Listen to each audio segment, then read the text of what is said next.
A história se inicia em um local sombrio, sob um céu nublado e opressor. Uma luz brilha ao longe, revelando a silhueta de uma enorme construção. Este é o território da Aliança Marcial Demoníaca. O local é mais conhecido como Salão Demoníaco. Uma vasta multidão de guerreiros e artistas marciais caminha em direção ao grande salão. Figuras de diferentes clãs e estilos avançam juntas, vistas de trás, preenchendo o pátio de entrada. Em meio ao grupo, um homem com um cavanhaque ergue o rosto. Ele observa a impressionante quantidade de pessoas reunidas, sua expressão denotando surpresa com o tamanho da multidão que se forma. Ao lado dele, outro guerreiro com um sorriso conhecedor explica o motivo da agitação. A aliança anunciou que transmitirá suas artes marciais demoníacas para qualquer um com talento, sem restrições de facção. O homem sorridente lamenta não ser mais jovem, pois também teria se inscrito, chamando de tolo quem perderia essa chance. Ao ouvir a explicação, o homem de cavanhaque reage com súbita confusão. Sua expressão se torna perplexa. Em outra parte do pátio, um grupo está reunido ao ar livre. Um homem pálido, de vestes brancas, segura um pergaminho, parecendo ler uma lista. A tensão no ar é palpável, levando o homem de cavanhaque a se perguntar se algo terrível, como a morte de alguém, havia acontecido. O guerreiro sorridente acha graça da suposição. Ele esclarece que ninguém poderia ter morrido, pois o torneio do Salão dos 10 Demônios ainda nem havia começado. Ele repreende seu companheiro por tirar conclusões precipitadas novamente, mas a atenção do homem de cavanhaque se desvia. Seu olhar se fixa no jovem pálido que segurava a lista, e ele questiona a presença daquele rapaz com aparência de agente funerário. O jovem permanece imóvel, seu rosto coberto por uma sombra profunda e seus longos cabelos escuros, transmitindo uma aura melancólica. O rapaz, de fato, está sozinho em um pátio ladrilhado, carregando uma grande caixa de madeira amarrada firmemente às suas costas. Ele ergue o olhar, observando algo acima. O jovem cerra o punho. Seus olhos, antes sombrios,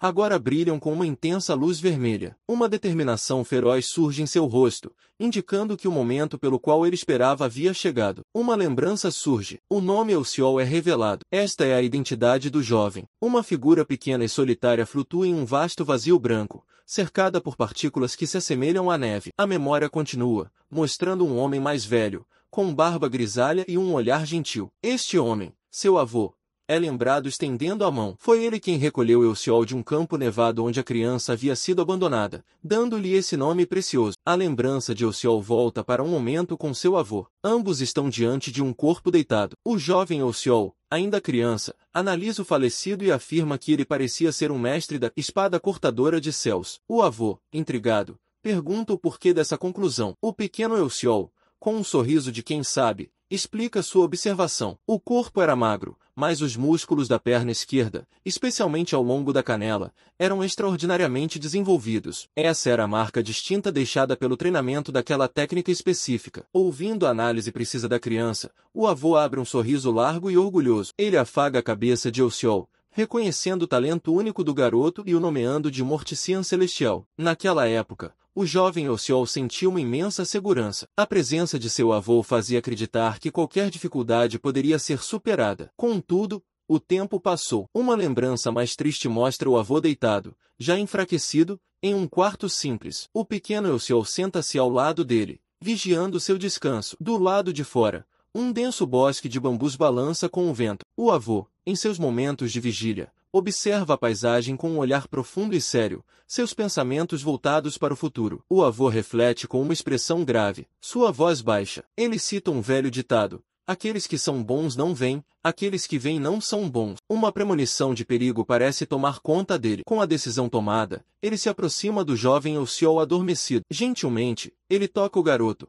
chamando por seu apelido, Seola, e pedindo que ele se levante por um momento. Elciol acorda, ainda grogue de sono. O avô então faz um pedido estranho. Ele sugere que brinquem do jogo do cadáver, algo que não faziam há algum tempo. Elciol, agora mais desperto, fica chocado e confuso, questionando o motivo de fazerem aquilo no meio da noite. O avô sorri, usando a proposta como incentivo. Ele promete que, se Elciol aguentasse bem o jogo, receberia o manto e a espada cerimoniais que tanto desejava. Os olhos do jovem brilham com empolgação, e ele aceita o desafio. O avô então o encoraja, pedindo que ele tente aguentar escondido até o sol nascer. Elciol, visivelmente animado com a recompensa, esconde-se atrás de uma porta, seu rosto ligeiramente visível. Ele questiona a condição de ter que esperar até o amanhecer. Enquanto o jovem se esconde, O avô se afasta e encosta-se na parede, sua expressão voltando a ficar séria e tensa. O avô caminha para fora. Ele pega sua espada, desembainhando-a com um clique decisivo. Ele se posiciona em frente à porta principal da casa, com a espada na mão, aguardando. Do lado de fora, sob a luz intensa da lua, uma figura sombria e imponente se aproxima. A silhueta veste um chapéu largo e é envolta em uma aura azulada, revelando-se o demônio de 7 lâminas, Bujanian. A figura questiona o avô sobre ele estar escondido como um pequeno rato. Bujanian para diante do avô, que está em posição de defesa. Os dois guerreiros se encaram no pátio noturno, sob a luz fantasmagórica da lua cheia, prontos para a batalha. O avô, de rosto sombrio, declara que fazia muito tempo que não ouvia seu nome verdadeiro. Bujanian avança, sua figura envolta em uma aura demoníaca vermelha e ameaçadora, enquanto acusa o avô de ter rejeitado o posto de vice-lorde do salão demoníaco e estar, agora, fazendo um trabalho desprezível apenas para sobreviver. Em um piscar de olhos, o demônio de 7 lâminas desfere um golpe massivo. Uma explosão de energia vermelha avança em direção ao avô, que recebe o ataque com uma expressão tensa. O impacto é violento. Uma luz ofuscante explode do ponto de impacto da lâmina de Bujanian,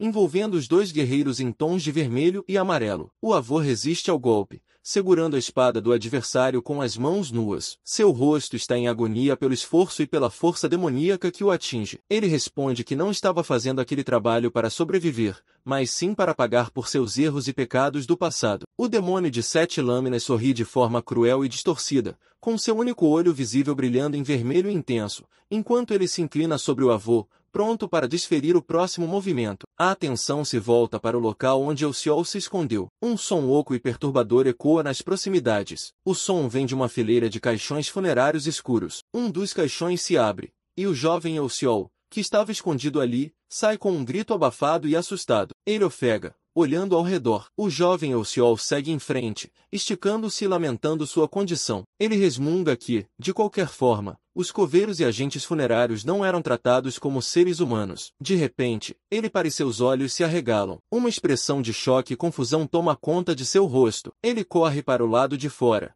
onde estava o bosque de bambus. O sol já está nascendo, iluminando a cena com uma luz verde-dourada. Ele fica paralisado, olhando para as árvores. O jovem percebe algo muito errado. Os olhos de Elciol se movem freneticamente. O jovem está em estado de pânico. Ele começa a correr desesperadamente pela área externa, atravessando o que antes era um tranquilo bosque de bambus. Os sons de seus passos ecoam apressados. O jovem para abruptamente. Ele olha para baixo e vê um rastro de pegadas de botas no chão. Elas são maiores que as suas e se afastam em um ritmo rápido. O jovem Elciol, apavorado, encontra o avô encostado no tronco de uma árvore. O rosto do velho guerreiro está ensanguentado, e seus olhos choram sangue. A visão é de extrema dor e horror. Elciol solta um grito desesperado. Ele corre e se ajoelha ao lado do avô. O velho abre os olhos com dificuldade e questiona se é o neto quem está ali. Elciol, em estado de choque, mal consegue falar, questionando o que havia acontecido e como o avô estava naquele estado. Elciol confirma que é ele quem está ali, perguntando como o avô se feriu,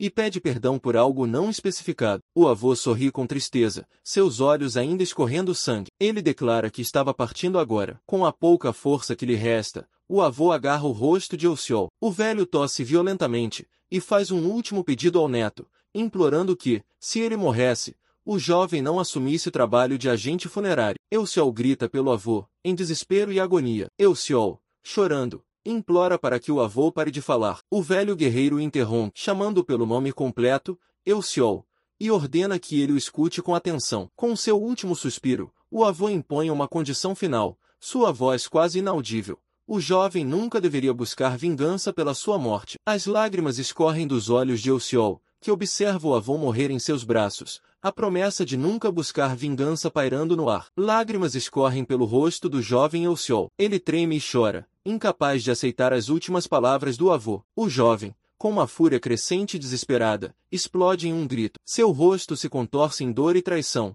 e ele é tomado por uma aura avermelhada de raiva. Ele declara com toda a sua força que não obedeceria ao pedido final, que não perdoaria aqueles que fizeram isso com o avô. Ele aperta a roupa do avô junto ao peito, incapaz de soltá-lo, enquanto a sua promessa de vingança se solidifica. O jovem Elciol, agora ajoelhado ao lado do corpo sem vida, lamenta profundamente. Ele relembra os ensinamentos do avô, sobre a vida após a morte não ser diferente desta, e declara que, se não pudesse buscar vingança, ele preferia seguir o avô, vivendo a vida após a morte com ele a permanecer neste mundo sozinho. O avô, já falecido, tem seu rosto em um plano detalhado, ainda marcado pelo sangue. Uma fala póstuma do avô ecoa, revelando que ele pensou que poderia partir em paz. Em uma última e dolorosa lembrança, o avô faz um último pedido ao neto enquanto segura sua mão. Ele pede que Elciol fuja para bem longe daquele lugar e que tenha uma certeza. O avô sorri, mesmo com o rosto manchado de sangue. A voz do velho ecoa, afirmando que o tempo que compartilharam o fez mais feliz do que ele jamais poderia expressar em palavras. O aperto da mão do avô diminui. Elciol,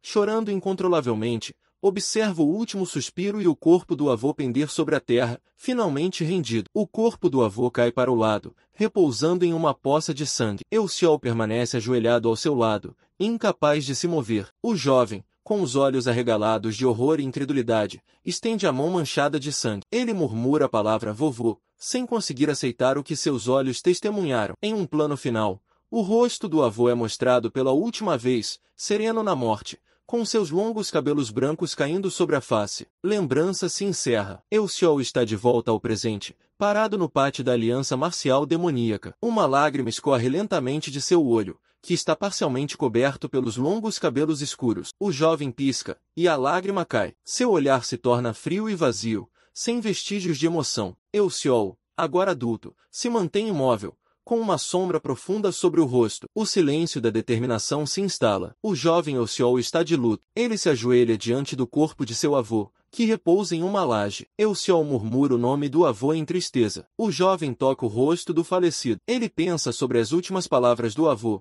sobre não buscar vingança, e conclui que elas foram ditas para protegê-lo. Elciol se inclina sobre o avô, com o rosto distorcido pela dor e os olhos brilhando em um vermelho intenso. Ele se recusa a cumprir o último pedido, pois não consegue aceitar a injustiça da morte do avô. O corpo do avô é atingido. Lâminas de energia vermelha sobem de baixo para cima, rasgando o corpo do velho em um golpe final e cruel. Os olhos do avô ficam esbranquiçados e sem vida, mostrando que a morte é definitiva. O olhar do jovem Elciol, no presente, revela uma frieza assustadora. Sua expressão é focada e intensa. Ele reflete que a cena que ele presenciou é, certamente, grotesca. Sua mente analítica retorna à imagem de um corpo que ele observou no passado. O jovem analisa o cadáver sobre uma maca, que provavelmente foi morto por uma arte de espada do tipo demoníaca. Ele se concentra nas feridas da vítima. Nas costas do corpo, Elciol identifica 93 marcas de corte. Ele nota que o golpe, capaz de causar tais feridas,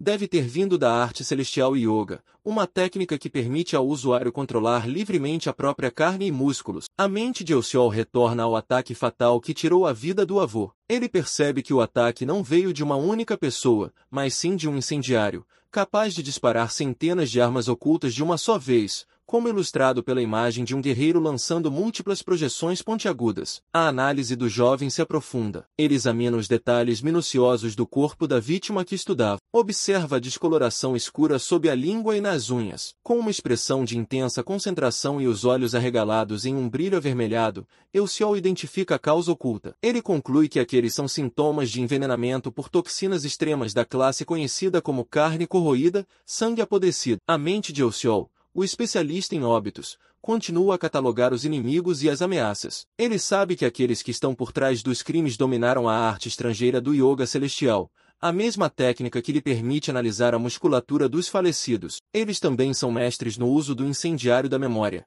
conhecido como Reino Absoluto Único. Em um plano final focado em seu olho, o jovem demonstra sua determinação em aprender e lidar com as toxinas mais letais da classe carne podre, sangue decomposto. O foco no seu olho, agora claro, mostra que ele está pronto para a jornada de vingança. A determinação de Elciol se solidifica. Ele reflete que não haveria muitas pessoas que se enquadrariam na descrição de uma figura tão poderosa e sombria do caminho demoníaco. O jovem, com o olhar focado, faz um voto silencioso, com a certeza de que definitivamente alcançaria seus objetivos. A última imagem mostra o avô, em paz, com o rosto sereno no caixão. Esta é a visão final que motiva a busca de Elciol. O olho de Elciol, ardendo em vermelho, derrama o que parece ser uma lágrima de sangue. Sua determinação se manifesta no juramento de que ele definitivamente encontrará o responsável. O foco muda para um documento em uma mesa. Uma única gota d'água cai sobre a tinta do documento, espalhando-se sobre a escrita. O jovem Elciol, com a caixa de madeira ainda nas costas,